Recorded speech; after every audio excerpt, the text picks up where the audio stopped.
څه ورته وایي اردو کې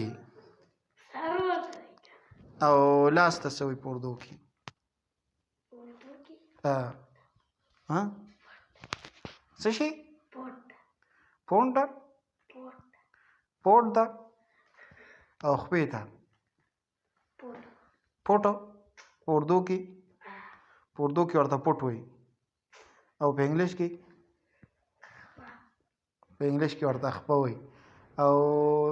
ویښتو ته څه وایي په څه کې او په انګلیش کې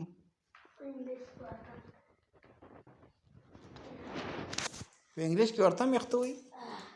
دا مانا په اردو کې ورته بیا څه وایي چې په انګلیش کې ورته ویښته وایي سر او پوزې ته په انګلیش کې څه وایي پوز او په اردو کې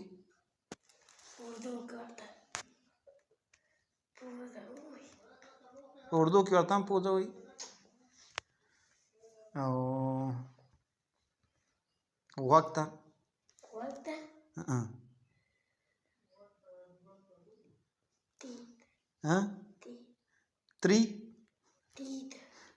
تری ته او غاښ ته څه وایي په انګلیش کې غاښونه او سترګې ته آنکو دا دې صحیح وي او په انګلیش کې ورته څه وایي سترګه او دې ګوتو ته څه وایي ګوتې ته ګوتې او په انګلیش کې او په اردو کې لاس نو دا تا ته ښوولي دي دا سکول کې درته ښوولي وو که نه نو تاسو زده کړي سکول کې تاسو ته څه ښوولي وو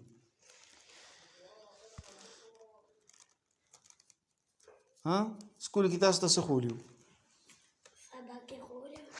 سبق کې څه ښوولي تا ته څه یاد دي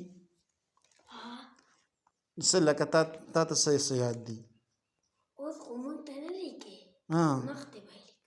مخکې به یې لیکله مخکې تا ته څه لیکلي وو او پارچې اوس دي نو پارچو کې څه سوالونه راغلي دي لکه یو سوال ته ووایه چې څه راغلي دي ځه مړه تاله د سوال هم نه درځي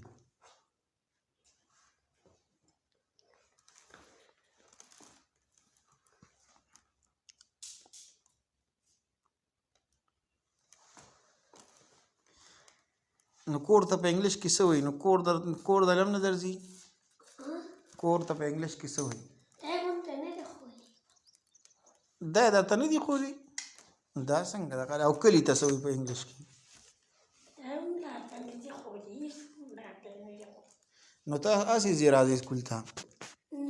ستاسو استادان څوک دي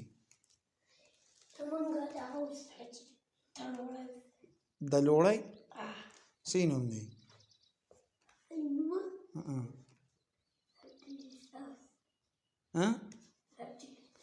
سرجي